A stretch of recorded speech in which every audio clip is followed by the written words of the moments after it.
It's time for my annual Fireside Ask Me Anything video. I asked you all to send in your questions via my newsletter, Discord, and Instagram, and you did not disappoint. So let's jump right in. The first question comes from my newsletter, and it is, how many bad games do I have to make before making a good game? This is an incredibly difficult question to answer because, and I know it's annoying to say, but it really does depend. The very first game that you make could be an amazing game that either gets published or you self-publish and it's a hit. But more likely than not, you'll have to make a few games to grow as a designer, making better and better games as you go. That's usually what happens, and there's no certain magic number that you can hit and then all of a sudden you're making a good game or better games. But I would say for designers just starting out, to make as many games as possible. And to put a number to it, I would challenge you to make 10 games before you settle on really focusing on one of them. A lot of designers, they'll make the very first game that they think of, they'll focus on that for years sometimes, and it's the only game that they work on. And it more likely than not is not that great. So the more games that you can make, the quicker you can make them, the quicker you'll get to better and better games. And so I would challenge new designers to think of and prototype and playtest 10 games. And don't get too attached to them, just work through them. And then as you're working through them, look back and with a fresh perspective, with growth, with becoming a more developed designer, you might look back and realize, oh, those first few games were not that great now that I've gone through this cycle a few times. I'm not saying that then your 11th game will be a good game. It's just so hard to say. But I would say that the best rule of thumb is to just make as many games as possible and you will inevitably make better and better games as you go. The next question comes from Discord and it reads,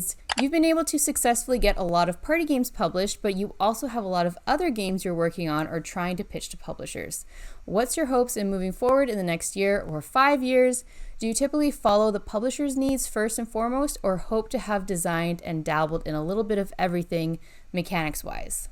So yes, all of my published games so far are party games, and I love party games. But yes, you don't see it all the time, but behind the scenes, I am working on strategy games, cooperative games, puzzle games, all different kinds of games. And that's because I always want to push myself as a designer. I want to design all sorts of different kinds of games. And I do have a game coming out next year that's a cooperative strategy game, and I'm currently working on a worker placement game with set collection and engine building. So I personally would love to have all sorts of different kinds of games published. The designer that I kind of look up to, their catalog, would be Phil Walker Harding, who has all different kinds of games that use all different sorts of mechanics. So I guess, yeah, in 5 years, I would love to have close to 10 published games that of a variety of styles and mechanics and themes. And the next question is from Instagram, and it is, what was your quickest published design from concept to contract? So this one is a game that will be announced in a month, so I can finally talk to you about it in more explicit terms. So for now, I'm still vague about it, which is annoying, but this was a game that the publisher put out a call for submissions to designers who were on their list, and the way I got on that list was I approached them at a convention and I pitched some games to them. They liked some of them, so I got on their email distribution list, and then they sent out a call to the designers on that list saying, we're looking for this specific type of game for this IP, and it needs to have these certain things. And I was very, very excited when I got that email. I believe that was in October of 2021. So I started brainstorming immediately because this was like my dream game. It had to be cooperative and it had to be highly immersive. So I started brainstorming ideas, prototyping things, playtesting it just sort of on my own. And then I thought of one that I was like, oh, this is pretty cool. So I prototyped it and had other people playtest it. I only playtested it one time because it was a very short turnaround and they just wanted concepts. They didn't want something that was thoroughly playtested because this company likes to be involved from the concept stage and then involved throughout the entire playtesting process.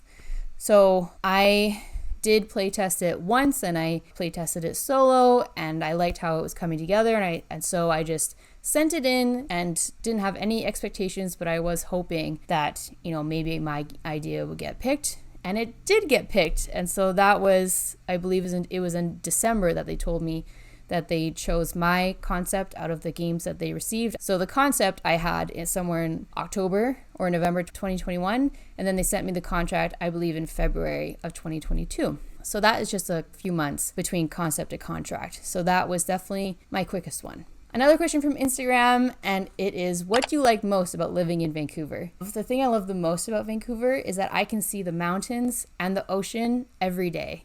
But also there are a ton of restaurants and bars and cafes and stores and like so many fun things to do, but then you're right in all of this beautiful nature. I just love the mixture of nature and city life in Vancouver. And then another question from Discord is, do you plan on ever doing a Kickstarter for a game to have total creative control over a game and get the experience of Kickstarting, or is that totally off the table? I love the idea of having complete creative control over one of my games. That's not to say that I don't like what the publishers have done with my games, and usually they actually do things that I didn't even think about and made the game look even better than I could have. So I'm actually totally fine with that, but I think it would be fun to have an idea and have it completely come to fruition under your direction. But I am realistic about Kickstarters and just how much is involved with running a Kickstarter, with creating a physical product that needs to get sent out to people.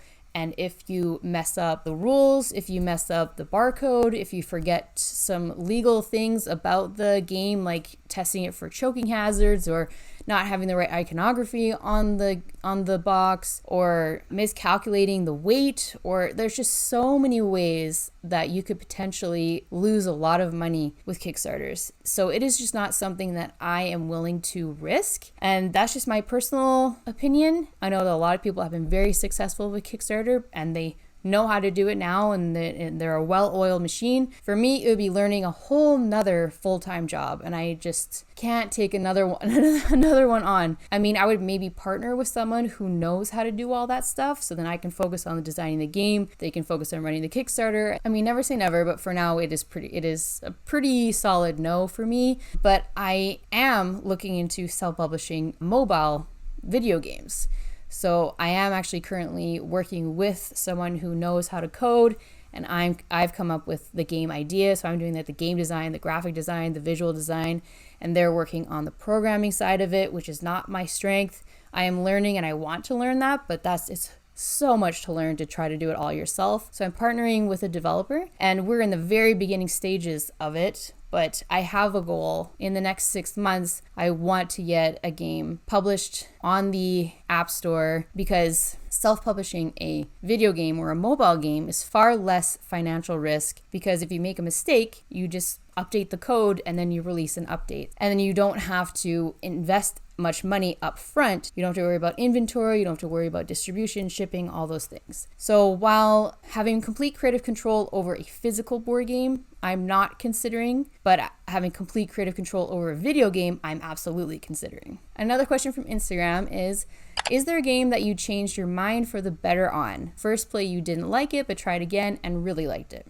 The top game that came to mind for me is Ticket to Ride. So I played this game in my early to mid 20s, and it was one of the first modern board games that I had played, and I just found it so overwhelming, and I was just so confused, and I didn't find it fun. I found it very boring. I think it's because I had almost explicitly played party games up to that point, and I found it a bit boring. You're just sitting there and you're just kind of playing cards and laying down trains, and I just didn't really enjoy it. Now it's one of my favorite games. I own it. I've played it probably one of the most of any game, maybe because I understand the mechanics now and how it works and the strategy, and I enjoy strategy games now. So I think it's just because it was my first exposure to more modern games, and I just found it very overwhelming. But after playing other games and learning more about different mechanics and different styles of games, I played it again, and then I was like, oh, okay, I get this now. All right, the rest of these questions are from Instagram. So the next one is, how does your external playtesting process look like? And I'm assuming by external playtesting, you mean like outside of family and friends. That's how I'm going to interpret that question. So I am part of a playtesting group that meets every 2 weeks. It's all other designers or people who just really enjoy board games and like testing games. So I always bring at least one game. I also have started attending an online playtesting group. I have started playtesting with members. So people have joined my membership program here. You can click the join button below if you want to join, and They've been playtesting my games and giving me great feedback. And of course, their names will be in the rulebook if the game gets published. And I have offered to, of course, playtest their games. So the question was, how does your external playtesting process look like? I RSVP to playtesting sessions, ideally at least once a week, so that I have a deadline that I have to work towards. I just have to get things done by then, because if I don't have a deadline, if I don't have a playtesting session scheduled, I could work on a prototype for months without actually testing it. So I will always have a playtesting session booked. I will then update the prototype for it, playtest it, take notes during the playtest. After the playtest, I will usually ask these 3 questions. I always start with something that you liked, because a lot of designers will jump into all the things that, they didn't like. So I like to force them to just tell me one thing that you liked, because I know the rest of the conversation will all be about things that didn't work for them. So I like to just start with, okay, let's just start with what did you like? And then they naturally move into what they didn't like. I sometimes will ask, what was your favorite moment? But I don't always ask that, but I need to remember to ask that, because it's always a very insightful question. And I like to just observe the playtesters as they're playing, to notice the energy, notice how engaged they are with the game. After that, I'll review my notes, and I will type up those notes into my Google Doc that has the rules for the game, just very quickly written out the rules of how the general gameplay, how I see it working. Below that, I'll have all of my playtesting notes in there. Based off of my playtesting notes, I will update the prototype and then playtest it again. That is my iteration process. I will do that until the feedback after playtests are generally overall just saying how much they enjoyed it. Maybe small little tweaks here and there, but overall just saying how much they enjoyed it.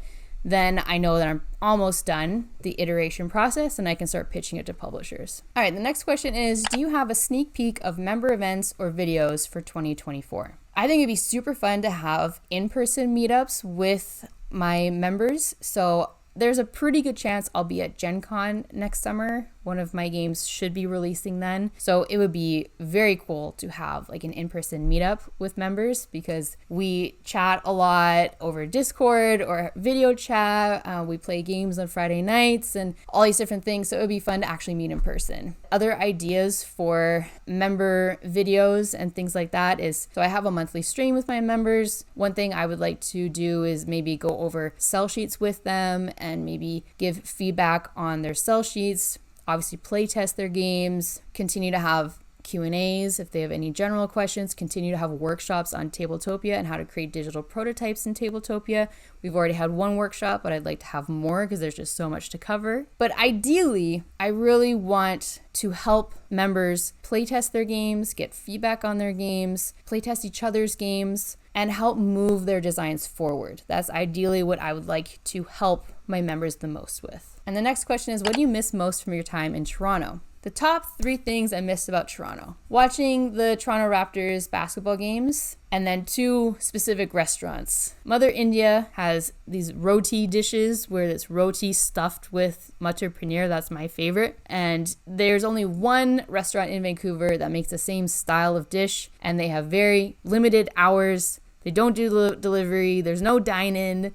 It's not very close to me, so I try to go there as much as I can, but it's not super convenient. So I dream about that place. If you're ever in Toronto, go to Mother India, get the matar paneer roti, or any kind of roti, medium mild. It'll change your life. The other thing I miss the most is Rudy Burgers, the smash burgers. They're really, really good.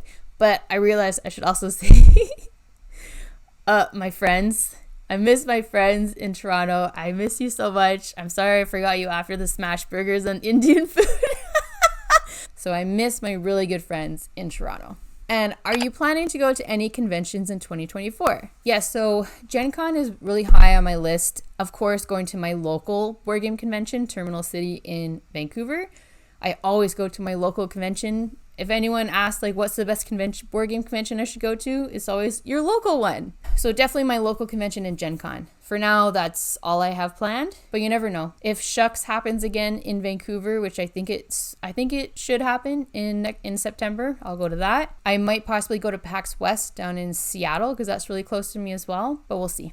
And the next question is, when did you decide designing games was your goal? What did you do before? I think it was probably, I was working at the University of Toronto. I worked there for 10 years doing different like events coordinator or administrative work, communications work, like social media stuff. So I worked in different positions in different faculties for 10 years. And just like, it was a job. Like it was fine, but I definitely didn't get joy out of it every day. So I decided in 2012, I believe it was, I decided that a game that I had been working on, and I had been, coming up with game ideas the entire time that I've had day jobs. The first time I can remember coming up with a game was when I was 18, but it was in 2012. I had a game that I had been working on for quite a while and decided that I wanted to self-publish it and actually take board game design a bit more seriously. And that's when I read Jamie Stegmaier's book about crowdfunding, and that's when I started learning more about the industry, getting more involved in the industry. And once I started attending designer meetups at Snakes and Lattes in Toronto, I think that's when I really started getting into it and really started thinking like, I really love this. And the more I do it, the more I love it, the more I learn about it, the more I love it. And it just gives me so much joy, and it's something that I can do all day, every day and not get sick of it. So I think that at some point in there, I don't think I consciously decided I'm going all right, I'm going to try to do this full time. It's just like organically, I just did it more and more and more. And I always want to do more and more of it. I want to do less and less of my 9-to-5 day job. Yeah, I think it was just an organic thing that happened. And I know it is very, very difficult to do this full time. I have met some people who do it full time. So I do know it's possible, but you have to work really, really hard, be very persistent, and really love it. And I'm doing all those things, but a lot of other people are, and a lot of people have been for many years, and they're still not doing it full time. The majority of independent board game designers also have day jobs. So I am realistic about it, but that is my goal because I love it so much. And my dream is to be able to do something that I really love, that I'm super passionate about as my full-time job.